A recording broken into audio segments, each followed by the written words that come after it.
2G, 3G, 4G, 5G, इतने सारे जी कि हम बीजी यानी भगवत गीता को बिल्कुल भूल गए हैं। लेकिन भगवत गीता एक ऐसा मैनुअल है जो हमारी ज़िंदगी को बेहतर बनाने में हमारी हेल्प कर सकता है। कैसे? आइए जानते हैं।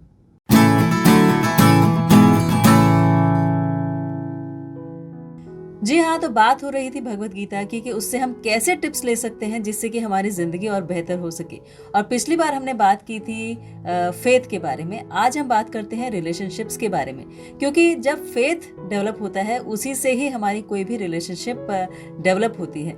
और भगवत गीता एक ऐसा मैनुअल है जो रिलेशनशिप्स पर ही बेस्ड है। आप देखिए, जो भगवत गीता है वो महाभारत के भीष्म पर्व का एक हिस्सा है और पूरी महाभारत रिलेशनशिप्स के ताने बाने में गुंथी हुई है। कैसे कि कजन्स के साथ रिलेशनशिप, या फिर मदर्स की रिलेशनशिप्स, या फिर जॉइंट फैमिली की जो सर्कमस्टांसेस होती हैं, परिस्थितियां होती हैं वो, या फिर हस्बैंड वाइफ कैसे एक दूसरे के साथ रहते हैं, भाई एक दूसरे के साथ कैसे रह सकते हैं। ये सारी रिलेशनशिप्स हमारी डिफाइंड हैं पूरी महाभारत में। और उसमें भगवान कृष्ण कैसे एक गाइड के रूप में थे जो हर एक को उनके रिलेशनशिप्स के बारे में बताते थे, उसे अच्छी तरह से एस्टैब्लिश करने में हेल्प करते थे। अब जहाँ तक भगवत गीता की बात है, तो भगवत गीता के इंट्रोडक्शन में अगर आप देखें तो इंट्रोडक्शन में ही बताया गया है कि भगवत गीता 5 सब्जेक्ट मैटर्स पर बेस्ड है। तो जो 5 सब्जेक्ट मैटर्स हैं वो है ईश्वर, जीव, प्रकृति, काल और कर्म। तो बेसिकली भगवत गीता रिलेशनशिप है ईश्वर और जीव की, जिसे रिप्रेजेंट किया अर्जुन और कृष्ण ने अपने कॉन्वर्सेशन के माध्यम से, यानी कॉन्वर्सेशन के द्वारा। तो ईश्वर और जीव ये दोनों की रिलेशनशिप को एस्टैब्लिश करने में 3 फैक्टर्स हेल्प करते हैं, जो टोटल 5 सब्जेक्ट मैटर्स बनते हैं। तो वो 3 फैक्टर्स होते हैं प्रकृति, काल और कर्म। प्रकृति, काल और कर्म क्या होते हैं, कैसे डिफाइंड है, ये हम आगे देखेंगे। लेकिन फिलहाल बात करते हैं ईश्वर और जीव के बारे में। तो वो रिलेशनशिप एस्टैब्लिश करना क्यों जरूरी है, या अर्जुन को एस्टैब्लिश करने से क्या फायदा हुआ?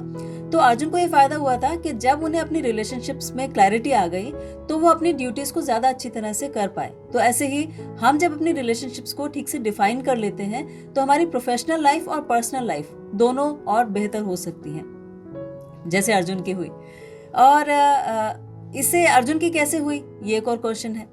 तो अर्जुन की ऐसे हुई कि जब अर्जुन ने ऐसे समझ लिया तो उन्हें ये पता लग गया कि उनकी ड्यूटीज क्या है, क्या चीज उन्हें करनी चाहिए, क्या नहीं करनी चाहिए। सो डूज एंड डोंट्स का डिफरेंस उन्हें समझ में आ गया। और कैसे समझ आया? जैसे कि मान लीजिए एक एग्जांपल लेते हैं कि जैसे आज से लॉकडाउन शुरू हो गया, वीकेंड लॉकडाउन। तो वीकेंड लॉकडाउन में हमारे डूज एंड डोंट्स क्या है कि हम सिर्फ एसेंशियल्स के लिए बाहर निकलेंगे, या फिर अगर एसेंशियल सर्विसेज में आते हैं तो बाहर निकल सकते हैं, लेकिन अननेसेसरी हमें नहीं घूमना है। तो अगर ये डूज हम फॉलो करते हैं तो हम रिवॉर्डेड रहते हैं, हम प्रोटेक्टेड रहते हैं। लेकिन अगर ये फॉलो नहीं करते हैं तो हमें पनिशमेंट मिलती है, पेनल्टी पे करनी पड़ती है, फाइन पे करना पड़ता है। तो ऐसे ही ये dos and don'ts Bhagavad Gita में बताए गए हैं, और इसे ही कर्म कहते हैं कि हमारे कर्म कैसे होने चाहिए। वो विकर्म है, अकर्म है, कर्म है, ये अलग अलग डिफाइंड है। तो ये भगवत गीता का सब्जेक्ट मैटर है कि आप अगर डूज में जाते हो, जैसे अर्जुन जब डूज के लिए चले गए तो उनको प्रोटेक्शन मिला भगवान से, उन्हें रिवॉर्ड मिला। लेकिन जब डोंट्स में थे तो वो बहुत सफ़र कर रहे थे। तो हमें भी क्योंकि अपनी सफरिंग कम करनी है, अपना दुख कम करना है, तो इसीलिए हमारे लिए ज़रूरी है उस रिलेशनशिप को समझना। और क्योंकि हम उसको नहीं समझते हैं, इसीलिए इतनी साइंटिफिक एडवांसमेंट हो गई, इतना टेक्नोलॉजिकली हम बढ़ गए हैं, लेकिन फिर भी कहीं ना कहीं हम आज भी परेशान हैं।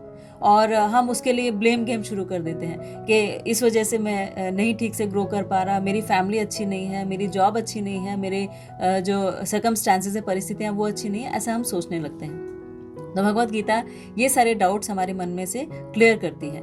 अब दूसरा क्वेश्चन ये आता है कि ये जो रिलेशनशिप है ईश्वर और जीव की, ये रिलेशनशिप क्या एस्टैब्लिश करनी पड़ती है या ऑलरेडी एस्टैब्लिश्ड है? और अगर एस्टैब्लिश्ड है तो फिर कैसे है?